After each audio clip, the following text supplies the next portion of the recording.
¿Qué tal? Soy Julio Vaqueiro. Estas son las noticias de este martes en Digital. Noticias Telemundo Digital. Mira cómo le dan golpe, mira.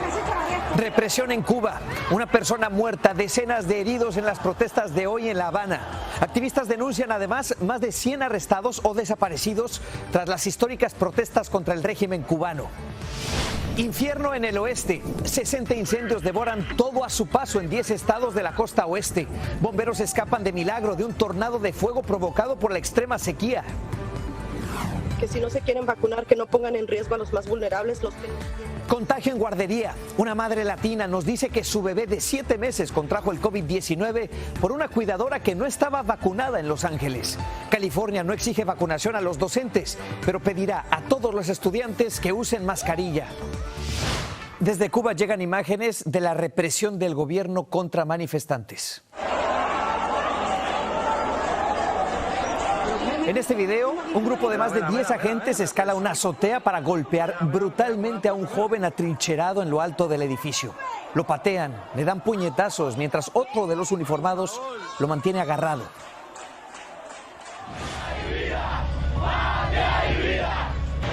Mientras tanto, en Miami, los exiliados cubanos se movilizaron por tercer día consecutivo en solidaridad con quienes protestan en la isla. Hoy bloquearon una céntrica autopista de la ciudad y así amplificaron su denuncia contra el régimen cubano. Un grupo de camioneros también desafió la lluvia con banderas en lo alto. La agencia cubana de noticias anunció esta tarde la muerte de una persona y decenas de heridos en los enfrentamientos de hoy en La Habana. Se multiplican también las denuncias de arrestos y desapariciones. Una de ellas es la joven youtuber Dina Stars, detenida frente a las cámaras. Rogelio Moratagle tiene el informe. Participaba en una entrevista en vivo para la televisión española, pero Dina Stars tuvo que interrumpir. Dina, ¿quieres decir algo? Que no oye. La seguridad está allá afuera. ¿Está afuera la seguridad? Tengo que salir. La joven dejó el celular a una amiga y salió a atender a quienes le buscaban. Poco después, regresó visiblemente nerviosa. Yo hago responsable al gobierno de cualquier cosa que me pueda pasar. Dina. Me tengo que ir. Dina Stars es una joven youtuber que ha levantado la voz con fuerza contra el gobierno cubano, especialmente desde que estallaron las manifestaciones. Miló estaba con Dina cuando fue detenida. Nosotros ya presentíamos que en cualquier momento iban a buscar a Dina a la casa donde estaba viviendo. Y bueno, estábamos alerta. Efectivamente tocaron la puerta, eran policías y miembros del MENIN, y la montaron en una patrulla y se la llevaron para la estación de policía. Se la llevaron como si fuera una delincuente en una patrulla y todo. No se sabe si son decenas o cientos las personas que han sido detenidas desde el domingo. Pero videos como este, Mira, represión. que evidencian además una represión desmedida, se multiplican en las redes. También hay personas que reportan a sus familiares como desaparecidos. Los Estados Unidos ha creado... El gobierno cubano asegura que se trata de una guerra cibernética en su contra. Es una operación política, es una agresión del gobierno de los Estados Unidos, que hoy no necesita misiles. A pesar de todo, muchos cubanos de la isla se mantienen firmes, como el actor Daniel Triana, que estuvo detenido 27 horas. Porque la próxima vez que me manifieste pueden aplicarme una prisión provisional, pueden llevarme a juicio, pero yo sí me volvería a manifestar. Bueno, como él, hay muchos jóvenes, hay muchos ciudadanos que todavía tienen la intención de manifestarse, pero el gobierno pues prácticamente ha cortado la internet, que es la forma de comunicarse, de organizarse, y esto está haciendo muy difícil que los jóvenes y en general la sociedad puedan nuevamente organizarse para salir a las calles y manifestarse, pero bueno, están todavía en pie de lucha, dispuestos a continuar esto que consideran una histórica batalla, Julio. Pacífica, por cierto. Pacífica, así es. Gracias, Rogelio. Bueno, en medio de esta crisis hay reacciones internacionales. La Unión Europea condenó la detención de opositores y periodistas en Cuba. Un portavoz denunció la represión contra manifestantes y pidió la inmediata liberación de los detenidos. Rusia, sin embargo, asumió una postura distinta. Su gobierno consideró que las autoridades cubanas toman las medidas necesarias para restaurar el orden en el país y se opuso Rusia a la injerencia extranjera. China también respaldó al gobierno cubano, pidió que Estados Unidos levante ya el embargo y las sanciones. Justo hoy se cumplen 27 años de que el gobierno cubano hundiera el remolcador 13 de marzo, donde murieron más de 40 personas que intentaban escapar de la isla. Y con esas cicatrices en la memoria, los cubanos en el exilio se siguen movilizando. En Miami organizaron una concentración masiva y ahí está Lourdes Hurtado. Nos vamos contigo, Lourdes. Buenas tardes. ¿Cómo muestran ahí la solidaridad con los cubanos en la isla? Sí, Julio, la diáspora cubana se ha hecho sentir en distintas partes del país, pero especialmente aquí en Miami, en donde a pesar de la lluvia, el mal tiempo, han salido a las calles, han bloqueado avenidas y aquí han venido a congregarse bajo el grito de patria y vida. Entre ellos comparten esa angustia y preocupación por sus seres queridos que permanecen en Cuba, pero también esa ilusión, porque este momento se trate del principio del fin del régimen por el que se vieron forzados a salir de sus hogares. La solidaridad con sus compatriotas en la isla se hace sentir desde Washington, D.C. hasta el sur de la Florida, capital del exilio cubano en Estados Unidos. Pero más allá de las protestas en las calles, muchos buscan ya trasladar el reclamo al mar. Jóvenes cubanos compartieron videos en redes sociales donde se les ven pequeñas embarcaciones. Dicen que salieron ya camino a Cuba. En las marinas de Miami, decenas llegaron ayer con botellas de agua y víveres, listos para zarpar en flotillas. La idea es salir y que sea lo que Dios quiera. Otros vieron la convocatoria en internet y llegaron hoy con intención de montarse en cualquier bote que los acepte. El plan es estar 12 millas esperando la noticia para poder entrar los medicamentos, las aguas, todos los refuerzos que necesitan ahora mismo. Sin embargo, la Guardia Costera ha sonado la alarma por el enorme peligro que conlleva la travesía, además de que corren el riesgo de violar la ley. Es un delito federal que conlleva serias penalidades, incluyendo multas y tiempo en prisión. Por el simple derecho de entrar a aguas cubanas y regresar. Por ello, quienes anteriormente han organizado flotillas hacia la isla piden cautela. Eso no se puede hacer a lo loco porque hay una ley presidencial acá en los Estados Unidos que le confiscan los barcos. Si queremos coordinar algo con los barcos, primero una protesta aquí en Miami para ver qué barcos tienen la capacidad de, en un momento dado, poder entrar en Cuba. Sobre todo exhortan a que no lleven armas ni intenten sacar a la gente de la isla si logran acercarse. Osdani asegura que su grupo busca coordinarse con la Guardia Costera para salir el domingo o el lunes. Queremos reunir más de 100 botes. El propósito es más de 100 botes. Creo que lo vamos a lograr. Prometen seguir todas las regulaciones y hacer una caravana pacífica. A pesar de estar lejos, comparten la misma desesperación por liberar a su patria. Lourdes Hurtado, Noticias Telemundo. Y mientras tanto, en Venezuela, el líder opositor Juan Guaidó dijo que seguirá luchando contra el régimen de Nicolás Maduro pese a la persecución que denuncia en su contra. Guaidó y su esposa, con 7 meses de embarazo, sufrieron una violenta agresión en su residencia. Un comando fuertemente armado entró, atacó incluso el vehículo en el que se movilizaba el dirigente. Hoy Guaidó agradeció a sus vecinos. Ellos confrontaron a los agresores y reclamó la liberación de Freddy Guevara, político de su mismo partido, cuyo paradero aún se desconoce. Freddy Guevara debe ser liberado de inmediato. No hay ninguna excusa, no hay ningún argumento para detener a alguien que estaba reunido con la Comisión Europea el viernes, exigiendo condiciones y garantías para que los venezolanos se expresen y buscar una solución. El régimen de Maduro acusa a Guaidó y a Guevara de estar detrás de los grupos armados responsables de la reciente ola de violencia que azotó el oeste de Caracas. Aquí en Estados Unidos, en la costa oeste, aumentan los incendios forestales alentados por las olas de calor y por la sequía. Ya en 10 estados hay bomberos que luchan para controlar las llamas. Francisco Fajardo tiene lo último. Parecía una zona de guerra, pero era un tornado de fuego que sorprendió a este grupo de bomberos que corrían despavoridos a una de sus unidades el pasado domingo y que desde dentro observaban las infernales llamas del incendio Beckworth en el norte de California, en medio de un fenómeno que ocurre en condiciones de extrema sequía. Ya vamos en nuestro segundo año de sequía y esto pues claro que no nos ayuda en términos de los incendios. Ahora ya son al menos 60 incendios grandes que arden en 10 estados del oeste del país. El incendio Bootleg en Oregon, que ha devorado más de 200,000 acres y ha consumido al menos 50 estructuras, continúa desplazando a muchos de sus hogares. El humo de los incendios en Oregon y California es tan denso que llega hasta la ciudad de Salt Lake City en Utah, mientras las altas temperaturas dificultan el trabajo de bomberos. Todos estos fenómenos juntos responden a un mismo factor, que es el cambio climático. De hecho, este nuevo estudio sugiere ya que las comunidades de color y de bajos ingresos enfrentan calores más extremos que las comunidades blancas. La incapacidad de costear un aire acondicionado o la falta de zonas verdes son algunas causas. Ay, no la aguantamos la calorcita, porque por lo que Dios nos manda tenemos que aguantar.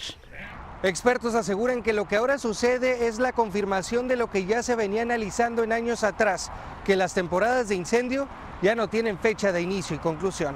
Francisco Fajardo, Noticias Telemundo. Y en contraste, el extremo noreste del país sufre inundaciones por las tormentas torrenciales. En Pensilvania, algunos residentes tuvieron que abandonar sus casas cuando el agua comenzó a subir casi hasta las rodillas.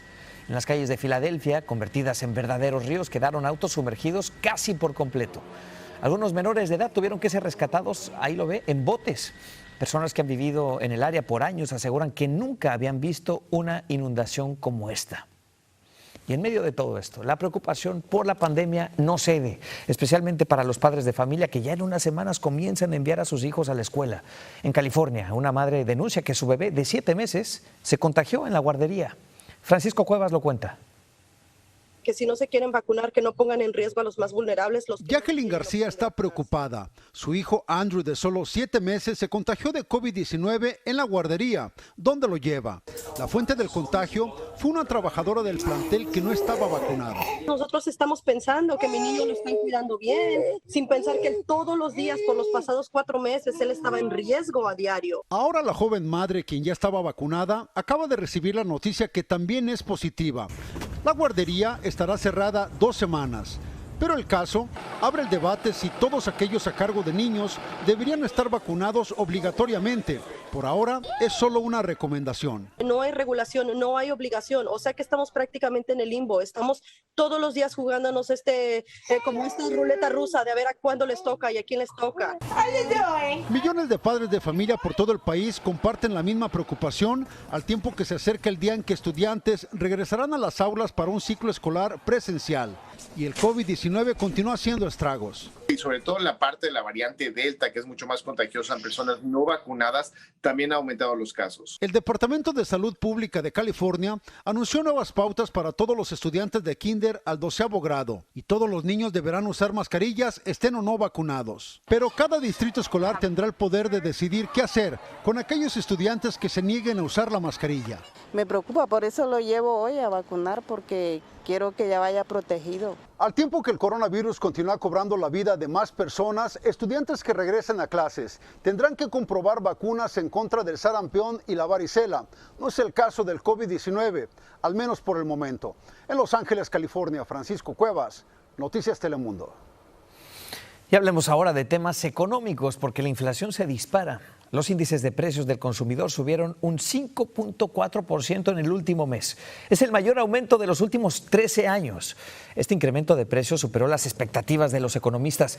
Ilustra cómo crece la demanda de los consumidores superando la oferta disponible. Los vehículos usados lideran los aumentos con un alza de más del 10%. La batalla entre demócratas y republicanos por el derecho a votar se intensifica.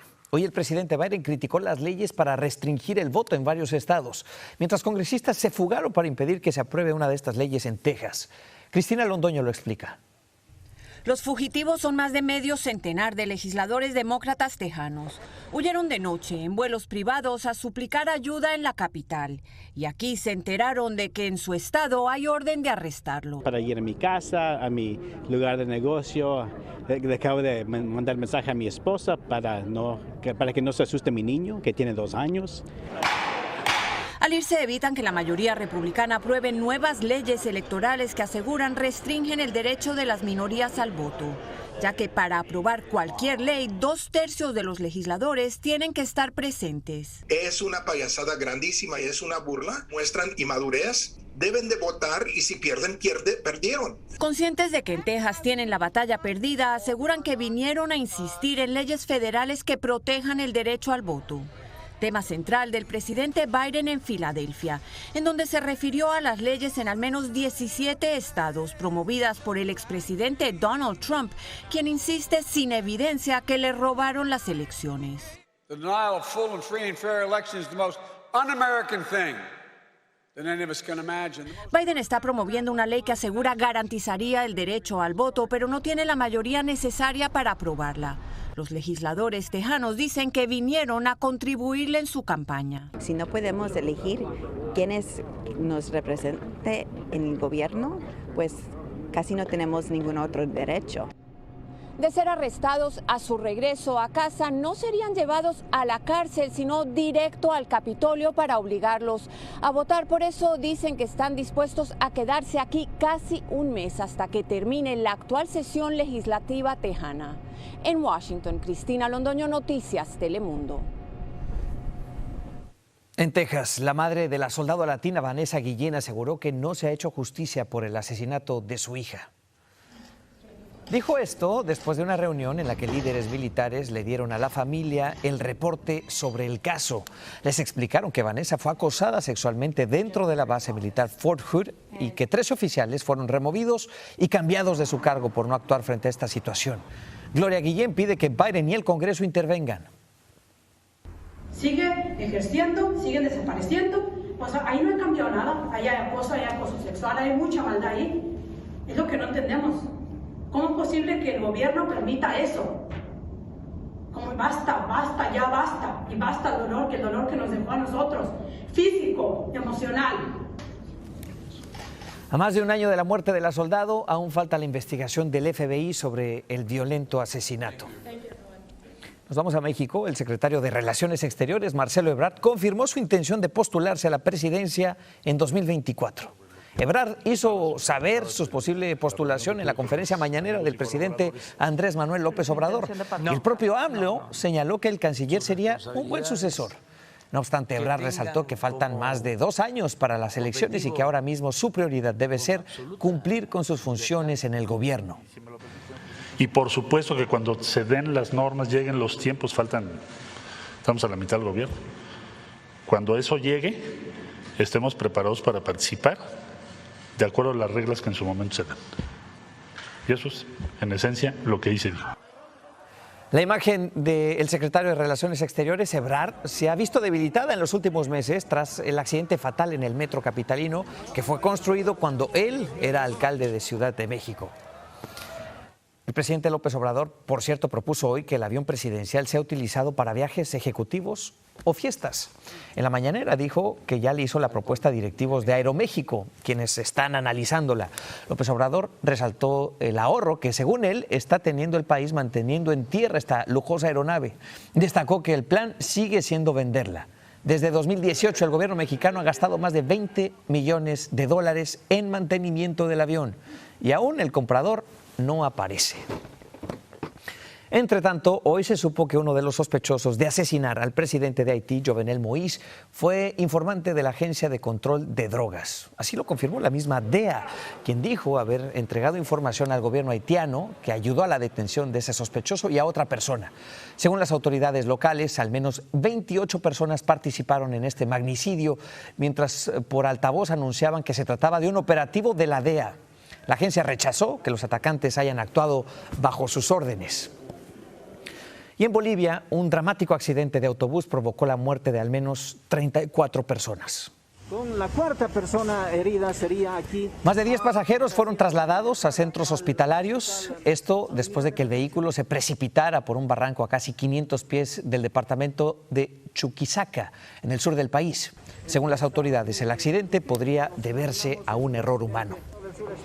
Síganos en nuestras redes sociales para más noticias y visite noticiastelemundo.com.